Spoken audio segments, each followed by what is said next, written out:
이라고 하는 것은 어머니의 자궁을 뜻하는 단어입니다. 분유는 아기를 뱃속에 잉태하고 있는 어머니가 자기의 태아에 대해서 느끼는 감정, 즉 깊은 사랑입니다. 우리를 향하시는 하나님의 긍휼 역시 엄마가 뱃속에 태아 또는 자녀에게 갖고 있는 애틋하면서도 각별한 사랑을 의미합니다.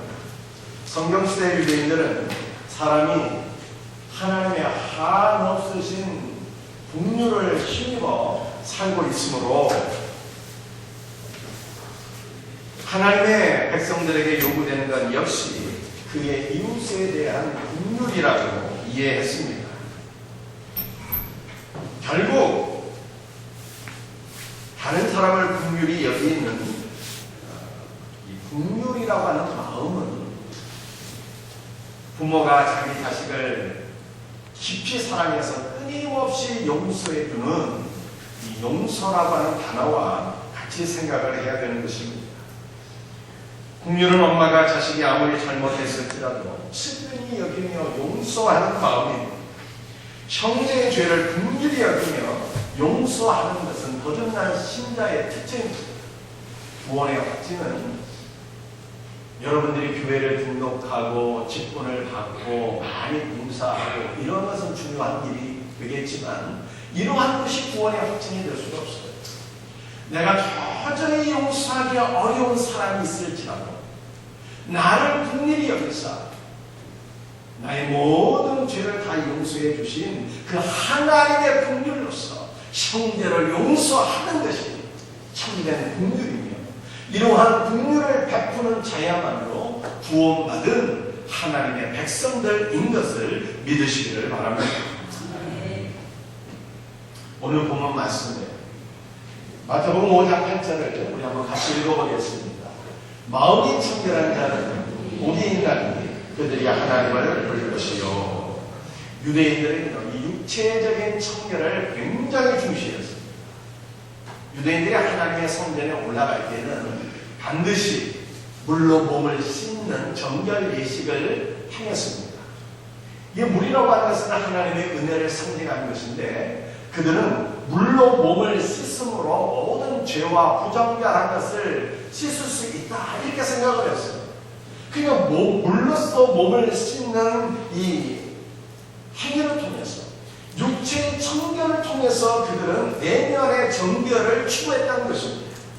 그러나 시간이 점차로 흐름에 따라서 유대인들은 마음의 청결은 생각하지 아니하고 육체의 청결만을 추구하게 되었습니다. 이러한 유대인들을 바라보시면서 우리 예수님은 무엇이 책망하셨어요? 너희 바리새인들은 지금 장과 계절의 겉은 깨끗이 하나 너희 속에는 탐욕과 악독이 가득하구나. 유대인들은 육체의 정결만이 아니라 그들이 집안에서 사용하고 있는 식기들 장과 대접의 겉을 깨끗하게 하는 것을 중히 여겼습니다. 그러나 내면의 청결은 보이시하면서 살았어요. 그러한 유대인들을 바라보시면서 너희들이 육체의 겉모습은 중시하고 육체의 겉모양을 청결히 하는 데는 열심이나 너희 내면에는 탐욕과 악독이 가득하구나. 이렇게 우리 예수님 말씀하신 것입니다. 그런데 우리 예수님의 말씀을 통해서 한 가지 깨달아야 될 것이 있어요. 사람은 육체의 청결을 중시하지만 우리 예수님 하나님은 무엇을 중시하신다는 거예요? 내면의 정결을 중시하신다. 이런 것입니다. 우리 구약성경 에레미야서 17장 9절을 한번 같이 읽어보겠습니다. 만물보다 거짓되고 심히 미개한 것은 마음이다. 누가 능히 이를 알려마는 나 여호와는 심장을 살피며 폐허를 실험하고 각각 그의 행위와 그의 행실대로 보응하나니. 아담의 타락 이후에 모든 인간의 마음은 전적으로 부패되었습니다. 10개의 물속은 알아도 1개의 사람의 속은 모른다라고 하는 말이 있잖아요. 인간의 속마음이 심히 거짓되고 부패되어서 그 속에 무슨 악한 계획들이 있는지 그것을 알 사람이 없다는 것입니다. 그런데 우리의 속 마음을 살피시고 감찰하시는 분이 계십니다. 그분이 누구예요?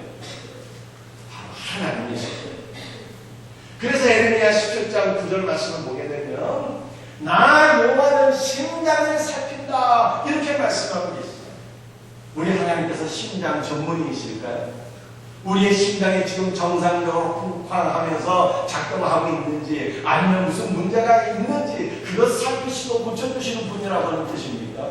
우리 하나님께서 심장을 살피신다는 것은요, 이 심장의 내부라고 하는 말인데 두 가지 의미가 있어요. 하나는 심장이라는 뜻도 있지만 또 하나는 마음, 정신, 영혼이라고 하는 뜻이 있어요. 그래서 하나님께서 심장을 살피신다는 것은 우리의 쿵쾅거리는 심장을 살피신다는 것이 아니라 우리의 속마음, 우리의 내면의 세계를 감찰하시는 분이다 이런 뜻입니다.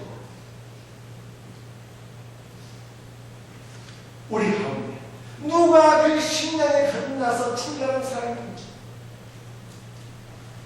누가 그 속마음에 진심으로 하나님을 사랑하고 경외함이 있는지, 여러분들 가운데 어떤 성도의 마음속에 정말로 하나님을 진실하게 믿는 그 믿음이 있는지 그런 마음을 살피시는 분이다 라고 하는 것입니다. 입으로는 하나님을 믿는다, 사랑한다 하는데 정말 그 입으로 고백하는 믿음이 그 성도의 심령 가운데 있는지 우리의 마음을 살피시는 분이다. 여러분들 에레미야 17장 9절 말씀을 보니까 우리 하나님께서는 폐부를 시험하신다는 거예요. 여러분들 폐부라고 하는 것은 우리 가슴에 있는 장기, 폐를 의미하는 단어가 아니에요.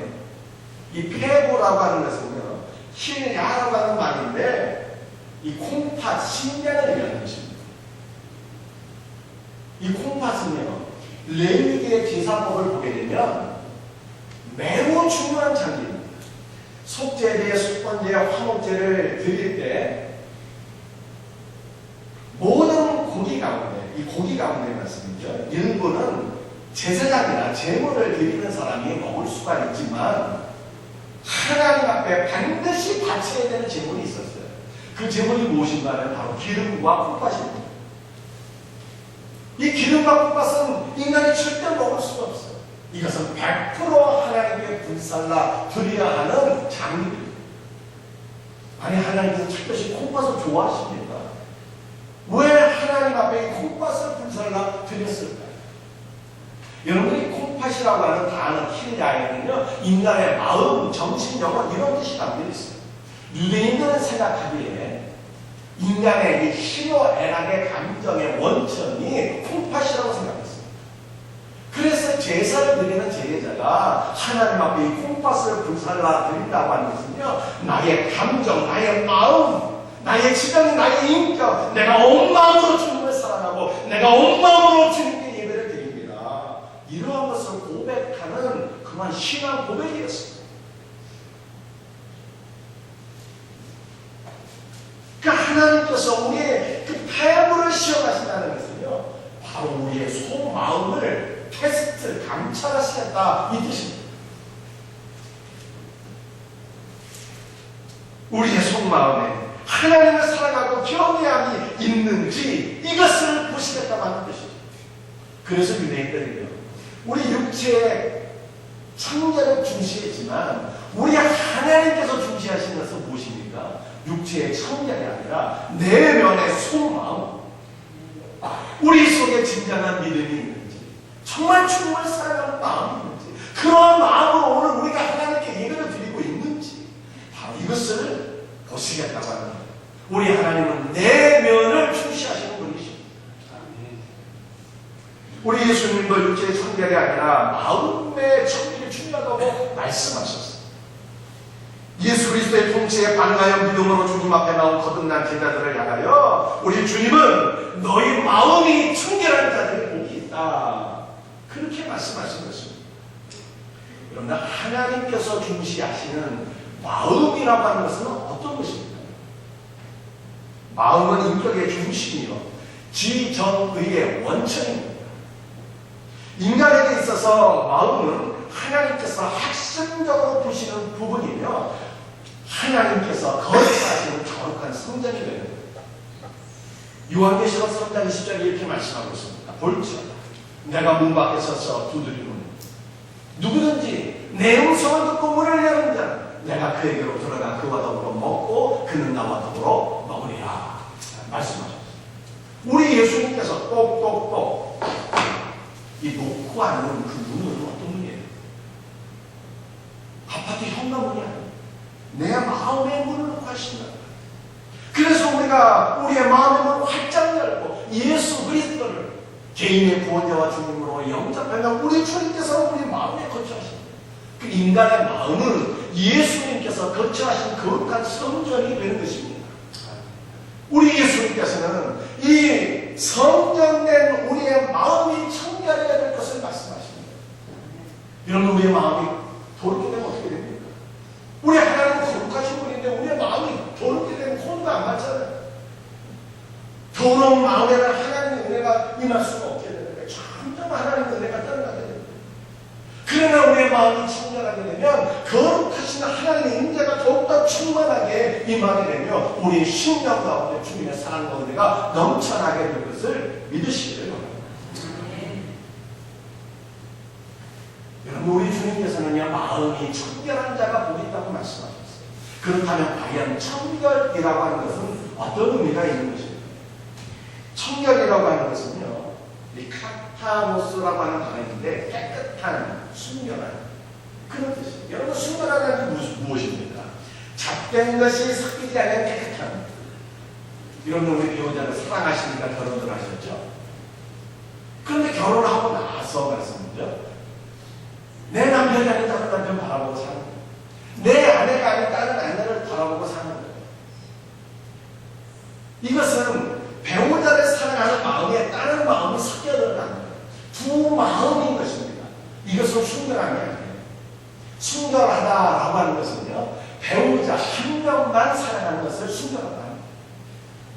따라서 우리가 하나님을 향해서 청결한 마음을 품어야 되는데, 이 청결한 마음은 어떤 것일까요? 하나님 한 분만 바라보는 거예요. 하나님 한 분만 사랑하는 마음, 오직 하나님을 사랑하는 마음으로 가득 찬 그 마음, 그 마음이 바로 청결한 마음인 것을 믿으시기를 바랍니다. 여러분 우리 하나님께서는요 하나님 한 분만을 바라보고 사랑하는 그 청결한 마음을 기뻐하십니다. 왜 그러실까요? 우리 하나님은 어떤 분이실까요? 여러분 야고보서 1장을 보게 되면 하나님에 대해서 이렇게 말씀하고 있어요. 야고보서 1장에 나타난 성경 구절 5절부터 8절까지 조금 길지만 함께 읽어보기를 원합니다. 너희 중에 누구든지 지혜가 부족하거든 모든 사람에게 후히 주시고 꾸짖지 아니하시는 하나님께 구하라. 그리하면 주시리라. 오직 믿음으로 구하고 조금 더 의심하지 말라. 의심하는 자는 마치 바람에 밀려 도동하는 바람결 같으니 이런 사람은 무엇이든지 주께 얻기를 생각하지 말라. 두 마음을 품어 모든 일에 정함이 없는 자로다. 여러분들 긴 말씀이지만 한마디로 욕하면 우리 주님께서는 지혜가 부족한 자에게 지혜를 후히 주시는 분이다. 이런 뜻입니다. 지혜가 부족한 자에게 지혜를 후히 주신다. 근데 후히 주신다는 말이 하플로스라고 하는 단어니까 두 가지 뜻이 있어요. 정말 풍성하게 후히 주신다. 풍성하다. 그런 뜻도 있지만 또 하나의 뜻을 말씀드리죠. 순수하게 될 뜻이 있어요. 이 순수한, 청결한, 순결한 그 뜻이라고요. 우리 하나님께서 순결한 분이래요. 겉과 속이 일치하시고 어제나 오늘이나 영원토록 변함없이 일관되게 저와 여러분만을 살아가시는 그런 분이라는 뜻이에요. 그 하나님께서는 순결하게 우리를 사랑하십니다. 어제나 오늘이나 영원토록 변함없이 일관되게 우리 성도들을 사랑하시기 때문에 이렇게 우리를 한결같이 사랑하는 하나님께 구하면 우리 하나님께서 지혜를 풍성하게 주시겠다라고 하는 말이 야고보서 1장 말씀입니다. 여러분 우리 하나님께서는 순수한 순결한 분이신데요. 순결하다라는 것과 반대되는 말들이 있어요. 무엇이 반대되는가 하면 의심이라고 하는 단어입니다. 의심한다라고 하는 것은요, 겉으로는 믿는 것 같은데 내가 주님 믿습니다 이렇게 고백하는데 마음속으로는 하나님을 향한 그 믿음에 대한 확신이 흔들리고 주저하고 망설이고 막 갈등이 일어나는 거예요. 겉으로는 믿는 것 같은데 속으로는 믿지 않는 거예요. 이게 중마음이죠.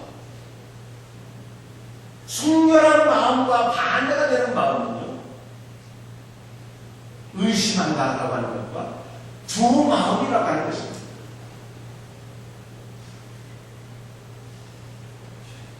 여러분들 이렇게 순결한 마음이 아닌 의심하는 마음이나 두 마음을 품고 있는 자들은 하나님을 만날 수 없는 거예요.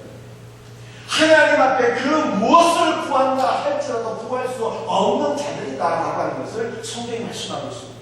왜냐하면 하나님은 순결한 분이기 때문에 우리도 순결한 마음으로 겉과 속이 일치된 마음으로 한결같은 사랑과 믿음을 갖고 하나님 앞에 나아갈 때 그 성도가 하나님 만날 수 있고 하나님께 무엇을 구하든 응답받을 수 있는데 겉으로는 믿는 것 같아 속은 믿지 않는 두 마음은요, 하나님을 만날 수 없는, 하나님 앞에 은혜와 응답을 받을 수 없는 마음이라고 하는 것입니다.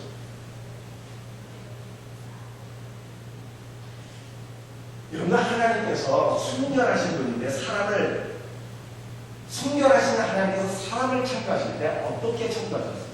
어떤 존재로 우리를 창조하셨을까요? 전도서 7장 29절 이렇게 말씀하고 있습니다. 내가 깨달은 것은 이것이다. 곧 하나님은 사람을 정직하게 지으셨으나 사람이 많은 꾀들을 내는 것이다.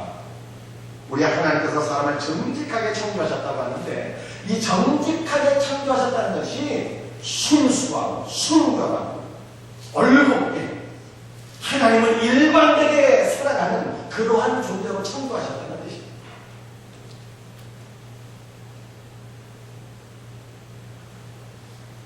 그런데 인간이 아담 이후로 타락해서 하나님을 순수하게 순결하게 하나님 한 분만을 살아가는 그 마음을 다 잃어버리게 됩니다.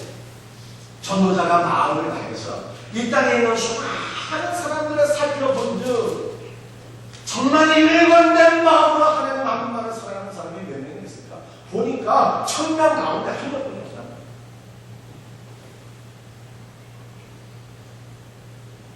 여러분들이 청결하고 순수하고 하나님 한 분만을 살아가는 이 마음은 사실 세상을 살기에 적합하지 않은 마음입니다.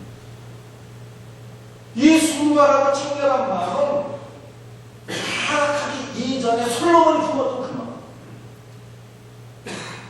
하나님 한 분만 살아가는 것 외에는 아무것도 없는 마음, 부귀 영화도 구하지 않는 마음, 장수도 구하지 않는 마음, 세상의 높은 지위에 오를 것도 구하지 아니하는 마음, 오직 하나님 한 분만을 살아가는 마음이고 오직 하나님의 사랑으로 꽉 찬 그런 마음. 그런데 하나님께서 솔로몬을 보실 때 솔로몬의 마음이 그랬거든요. 그 어떤 것도 구하지 않아요. 오직 하나님을 사랑하는 마음으로 꽉 차 있는 그 솔로몬을 보시고 내가 너에게 복을 주겠다. 하나님 말씀하십니다.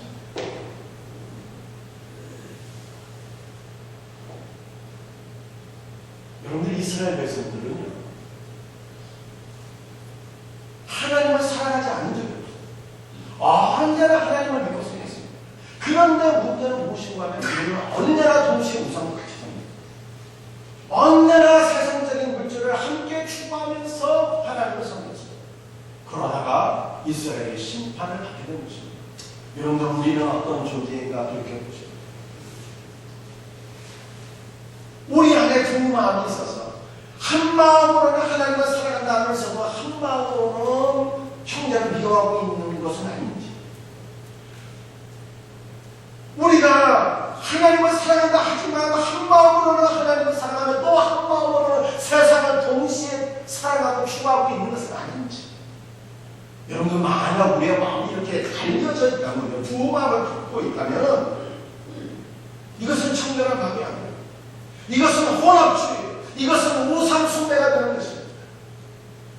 하나님께서 진정 요구하시는 마음은요, 그냥 하나님 한 분만을 사랑하는 그 마음으로 꽉 차 있는 순수하고 청결한 마음. 저와 여러분의 마음이 바로 이러한 마음 되기를 주의 이름으로 축원합니다.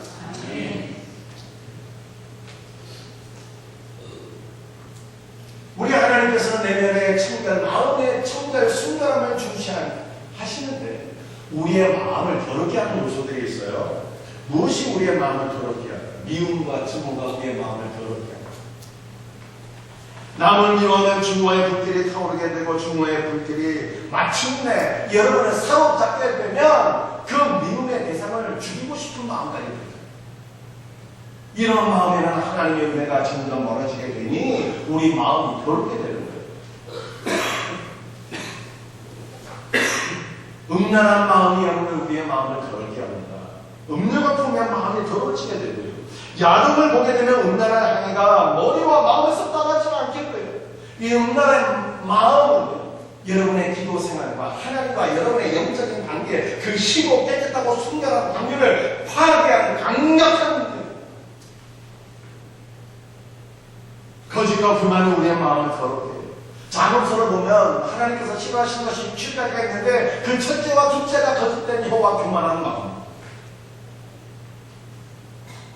입만 열면 거짓말을 하고 그 마음이 높아져서 하나님을 대적하며 사는 자들 하나님께서 가장 싫어하신다. 이런 자들의 마음에는 하나님의 은혜가 점점 물러가니 그 마음이 더러워질 수밖에 없습니다. 그러나 더러워진 인간의 마음이요 깨끗하게 되는 비결이 있어요. 우리의 마음이 어떻게 청결하게 될 수 있습니까? 말씀으로 청결해 질 수 있습니다. 여러분들 우리의 심령은요 두 가지를 못하는 거예요. 하나님의 말씀과 세상과 두 가지를 못하는 거예요. 그냥 하나님의 말씀으로 충만하게 될 때 우리의 심령이 진리로 깨끗하게 된다고 성경이 말씀하고 있습니다. 여러분들 성령을 사모하셔야 돼요. 성령께서는 우리를 진리 가운데로 인도하십니다. 십자가의 은혜 가운데로 인도하십니다. 예수 그리스도께로 인도하십니다. 성령께서는요 우리의 마음의 탐욕을 제거하시는 분이에요. 성령으로 충만하게 될 때 신령한 은혜를 사모하게 되니 그 성도의 심령이 깨끗해집니다. 여러분 우리는 기도로 청결해질 수가 있어요. 기도하셔야 되는 거예요.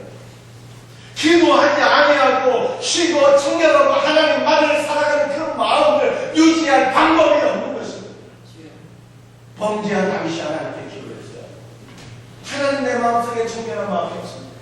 하나님 내 마음 가운데 청결한 마음을 창조해 주옵소서. 무에서 유를 창조하신 하나님께서 내 마음에 정결한 마음을 창조하여 주옵소서.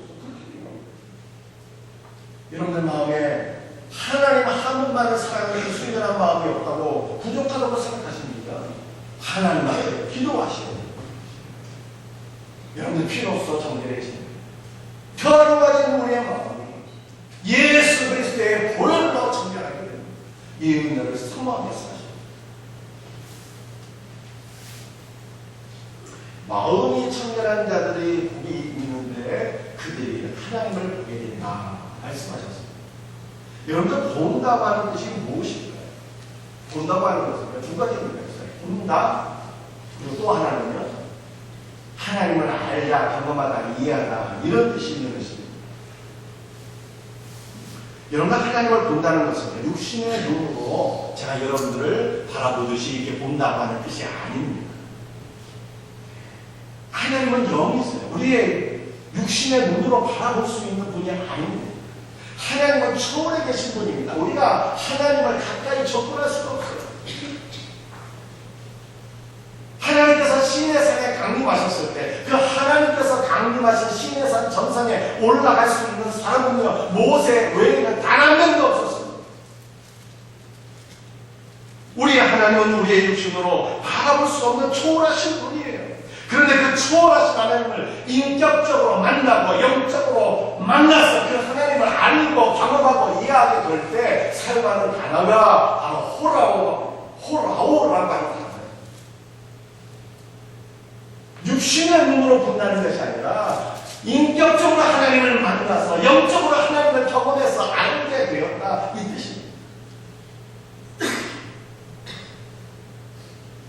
여러분 우리 영어 단어 가운데 I see라고 하는 단어가 있어요. 중학교 1학년은 다 할 수 있는 거죠. 내가 본다라고 본다. 그런데 이 IC라고 하는 단어에는요 무슨 의미가 있을까요? 그래.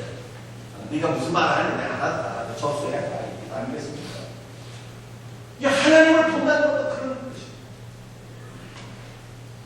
내가 육신의 눈으로 본다는 것이 아니라 하나님을 경험하고 인격적으로 하나님을 만났을 때 그분이 어떤 분인지 내가 이해하게 되었다. 경험하게 되었다. 그 뜻이에요. 여러분 본다는 것과 안다는 것이 같은 의미로 성경은 말씀하고 있어요. 그것을 우리가 에베소서 1장을 통해서 알 수 있습니다. 우리 한번 같이 한번 읽어보겠어요. 우리 주 예수 그리스도의 하나님 영광의 아버지께서 지혜와 계시의 정체를 주사 하나님을 알게 하시고 너희의 마음의 힘을 밝히사. 이 말씀은 바울이 에베소 교회 성도들을 위해서 기도한 말씀입니다. 우리 주 예수님께서 우리들을 위해서 기도하실 때 이렇게 기도하실 것 같습니다. 오늘날 목회자들도 성도들을 위해서 이렇게 기도하는 거예요. 하나님 우리 성도들의 마음의 문을 활짝 열어주시고 성령으로 충만케 하사 하나님을 보게 하옵소서. 이렇게 기도하는 거예요. 그런데 여러분 이 말씀을 좀 더 가만히 보세요. 1장 18절에 너희의 마음의 눈을 밝히사. 마음의 눈, 영적인 눈을 밝혀달라고 기도하고 있잖아요. 그런데 그 말씀 바로 앞절에 하나님을 알게 하시고 이렇게 나와 있어요. 마음의 눈이 밝아졌으면 하나님을 보게 하옵소서 이렇게 이제 앞뒤가 맞을 것 같은데. 그런데 바울은 마음의 눈이 밝아져서 하나님을 보는 것이 아니고 하나님을 알게 하소서 그렇게 말씀하고 있어요. 본다는 것과 안다는 것은 같은 의미예요. 하나님을 경험하고 인격적으로 그를 만나서 살아있는 지식을 갖게 되었다 이 뜻입니다. 고린도전서 13장 12절도 같은 말씀이에요. 우리가 지금은 거울로 보는 것 같이 신이 하나 그때는 얼굴과 얼굴을 대하여 볼 것이요 지금은 내가 부분적으로 아나 그때는 주께서 나를 아신 것 같이 내가 온전히 알리라. 그때가 언제? 내세 하나님의 나라. 하나님의 나라에서는 우리가 하나님의 얼굴과 얼굴을 대하여 보는 것처럼 보게 됩니다. 제가 여러분들을 마주 대하여 보듯이 우리가 아버지의 나라에서는 하나님을 얼굴과 얼굴을 대하여 보게 된다 이렇게 말씀하고 있습니다. 그런데 이 얼굴과 얼굴을 마주 대하여 보는 것을 뭐라고 표현하고 있습니까? 내가 온전히 하게 된다. 하나님을 보는 것을 명확하게 보는 것을 하나님을 온전히 안다라고 하는 것과 같이 말씀하고 있는 거예요. 여러분 우리가 지금은 하나님을 아는 것이 제한적이지 않습니까? 하나님을 아는 것이 신기하지 않습니까? 그러나 내세 아버지의 나라에서는요 우리가 하나님의 얼굴과 얼굴을 맞대어 보며 하나님을 온전히 알게 된다 이렇게 말씀하고 있어요. 여러분들 이 나라를 소망하며 살아갈 수 있는 우리 성도들이 되시기를 바랍니다. 마음이 청결한 자는 이렇게 하나님을 인격적으로 경험하며 알게 되며 보게 된다라고 하는 것입니다.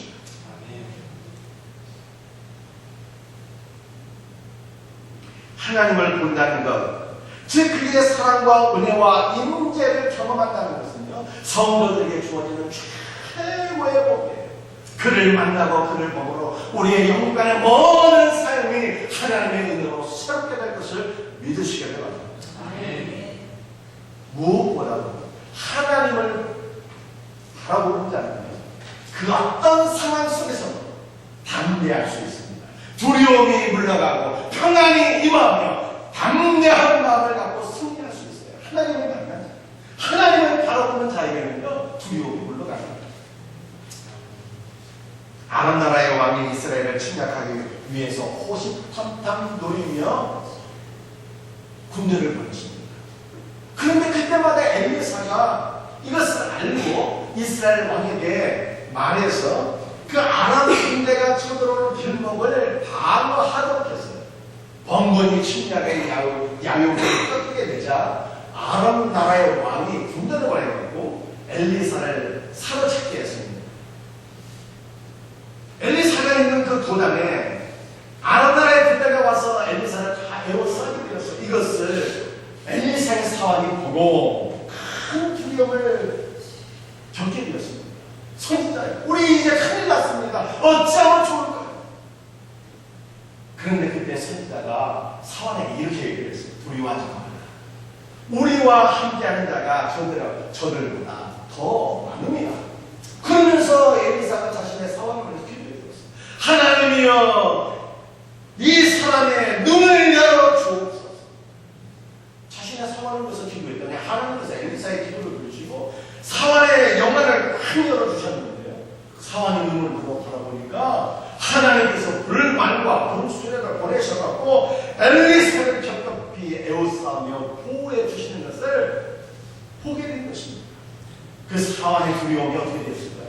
사환의 두려움이 확 물러가고 담대한 마음을 갖게 됩니다. 하나님의 분노를 바라보고 담대한 마음을 가졌다는 만군의 여호와가 되시는 하나님, 그분이 나와 함께 하시고 나를 붙잡아 주시는 것을 보게 된다면 얼마나 담대한 마음이 생깁니까? 두려움이 다 물러가고 마음의 진정한 평안을 경험하게 되는 것입니다. 여러분들 성경에 가장 많이 나오는 그 단어는 두려워하지 말라라고 하는 말씀입니다. 이것은 그만큼 하나님을 멀리 떠난 인생의 마음이나 두려움이 많이 있다는 뜻이에요. 그러나 하나님을 만나고 그를 바라보는 자는 그 어떤 상황 속에서도 경계하십니다. 많은 분들이 건강에 대한 두려움을 안고 살아갑니다. 통계에 의하면 대한민국의 국민 중 3명 중 1명은요 암에 걸리게 된다고 합니다. 이런 보도를 들으면 마음에 두려움이 생깁니다. 또 진짜로 이 암이 걸리시는 분들은요 그 마음이 얼마나 두렵겠어요. 그러나 하나님을 보는 자는 마음이 두렵지 않습니다. 무의 소유로 창조하시고 죽은 자도 살리시고 없는 자도 있는 것처럼 부르시는 그 하나님을 신뢰하는 자는요 그 어떤 상황 속에서 담대할 수 있습니다. 무의 소유를 창조하신 하나님께서 전능하신 능력으로 나를 치료해 줄 줄은 있습니다. 이 믿음이 생기는 거예요. 또는 하나님께서 나를 치료해 주지 않는다 하실지라도 죽으면 하나님 나라에 들어가게 되죠. 두려움이 없는 거예요. 많은 분들이 물질에 대한 두려움을 안고 살아갑니다. 통장 잔고가 떨어지면 믿음도 같이 떨어집니다. 두려움이 찾아오게 돼요. 그러나 통장 잔고가 0이 되어도 하나님을 보는 자는 두렵지 않습니다. 광야에서 만나러 이스라엘을 버리신 하나님께서 나의 삶을 책임져 주실 것을 믿기 때문입니다. 공중에 나는 새도 먹이고 입히시는 하나님께서 나의 삶을 책임져 주실 것을 믿기 때문입니다. 많은 분들이 노후에 대한 두려움이 있다고 합니다. 많은 사람들이 은퇴 이후의 삶을 걱정합니다. 은퇴 이후에 뭐 하고 살지, 뭐 먹고 살지 걱정이 앞섭니다. 그러나 하나님을 바라보는 자는요 두려움이 없는 거예요.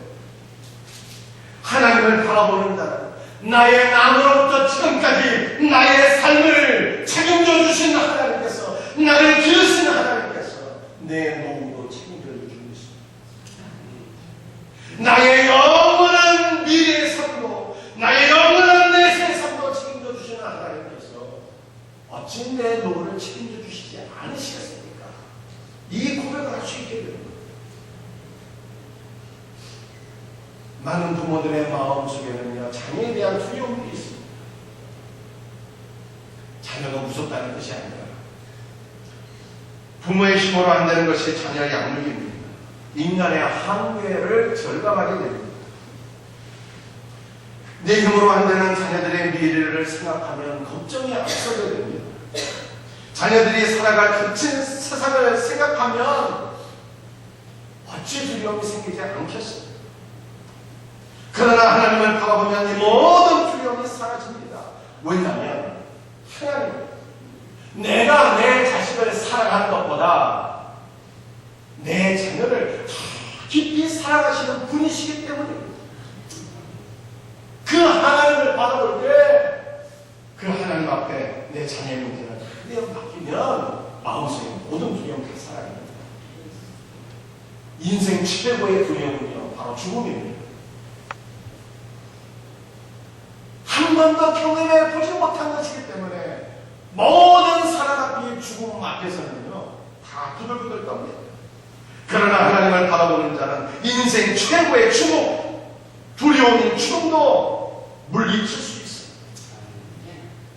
우리 하나님을 바라보는 자에게는 두려움이 아니라 죽음도 소망이 되는 거예요. 성도는 죽음의 요단강을 건너서 우리를 위하여 예비하신 영원하신 하나님의 나라에 들어가기 때문입니다.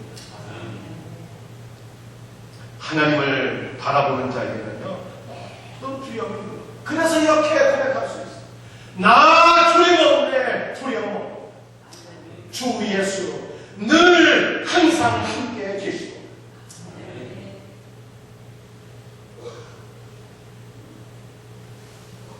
험한 인생길에 거센 풍랑이 엄습해 볼지라도 예수 그리스도를 바라보는 자는 두려움 없습니다. 범선이 대서양과 착한 양을 누비던 시대에 선원이 되겠다고 배에 오른 젊은이들은 특이한 방식으로 훈련을 받았다고 합니다. 그들이 맨 먼저 받는 훈련은 배의 맨 그 꼭대기에 올라가는 것입니다. 20m나 되는 배의 돛대 위로 올라가서 도살에 감든지 암을 보는 거예요. 여러분들 멀미 가운데 제일 심한 것이 배멀미라고 합니다. 그 배의 가장 높은 곳에 올라가서 사방을 바라보게 되는 그 넘실거리는 파도가 마치 자기를 삼켜는 것 같고, 얼마나 이 정신이 어지럽겠어요. 고통을 하고 심한 고통을 느꼈을 것입니다. 배를 처음 탄 젊은이들은 비명을 지르면서 야단 법석을 떨게 됩니다. 그때 경험이 많은 선배 선원들이 그 돛대 위에서 멀미를 하는 선원들을 바라보면서 이렇게 충고를 해주게 되었어요. 야, 바다를 보지 마. 하늘을 봐야 돼. 위를 바라봐야 돼. 그때 돛대 위에서 멀미를 하고 두려워하는 자들이 하늘을 바라보게 되면 그 돛대 위에서 아무리 멀미를 하는 사람일지라도 더 이상 두렵지 않고 마음의 평화를 누리게 되었더라고요.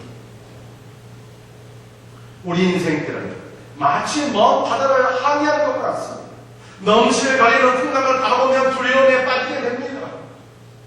그러나 넘실거리는 풍랑이 닥쳐오면 닥쳐올수록 우리는 어떻게 해요? 그 풍랑을 바라보는 게 아니라 믿음의 주여 온전케 하시는 예수 그리스도를 바라보셔야 되는 거예요. 주님을 바라보면 모든 두려움이 물러가고 마음의 평안이 임하게 됩니다. 말씀을 정리하겠습니다. 우리 주님께서 중시하시는 것은 육체의 청결이 아닙니다. 내면을 바라보시는 우리 예수님. 마음이 청결한 것을 우리 예수님 중시하시는 거예요.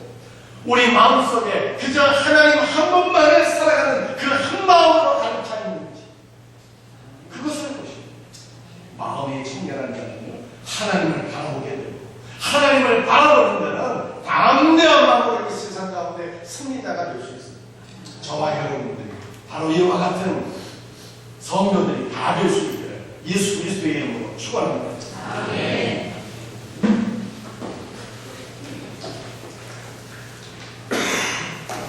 우리 다 같이 일어나셔서 찬송하겠습니다. 찬송가 우리 432장. Yeah.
살아나는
우리 하나님께서는 내면의 청결을 주시옵소서. 이 내면의 청결은 하나님 한 번으로 꽉차 있는 것입니다. 여러분들 거듭나신 자의 특징이 뭐라고 성경이 말씀하고 있는 줄 아십니까? 다른 그 무엇을 구하지 않는 것입니다. 솔로몬이 부귀영화를 구하지 않는 것처럼, 장수를 구하지 않는 것처럼, 다른 그 무엇을 구하지 않는 것입니다. 오직 하나님을 더 깊이 사랑하고 더 잘 섬길 수 있고 그것을 구하는 것이 거듭난 신자의 특징입니다. 우리 하나님께서는 두 마음, 홍합된 마음을 원치 않으시고 우리의 마음이 하나님 사랑하는 그것으로 꽉차있기를 원하십니다. 이 말씀 앞에 우리의 삶을 돌이켜보면서 하나님 앞에 회개합시다. 우리의 마음이 오직 주님을 사랑하는 그 청결한 마음이 될 수 있도록 하나님 그리스도 예수의 보혈로서 우리의 마음을 새롭게 하옵소서.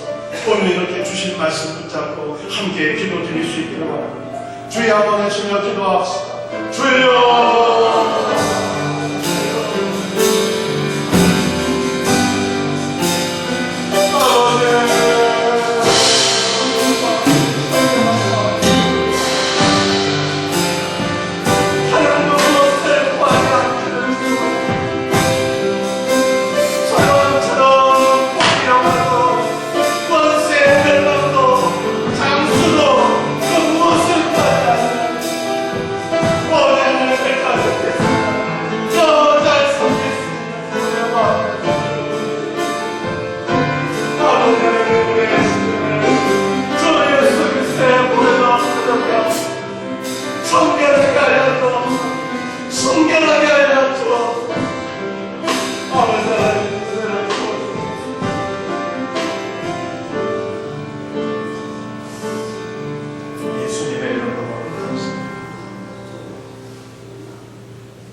하나님 한 분을 사랑하는 한 마음으로 꽉 찬 그 마음인 줄 믿습니다.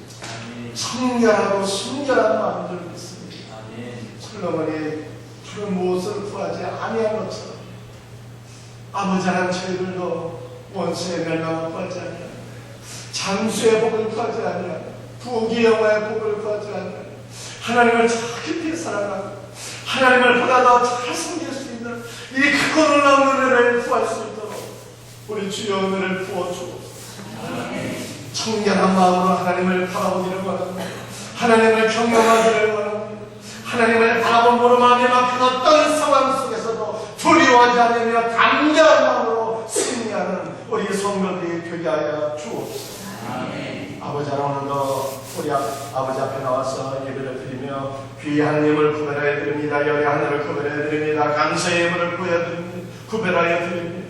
성교와 구제와 조정원과 세례오심과 월드비전과 제막사원과 헌당을 위해서 드려지는 모든 예물들, 하나님의 나라 하나님의 영광을 위해서 아름답게 귀하게 쓰임받는 복된 예물 되게 하옵소서. 감사하오며 예수님의 이름 받들어 간절히 기도드리옵나이다. 아멘.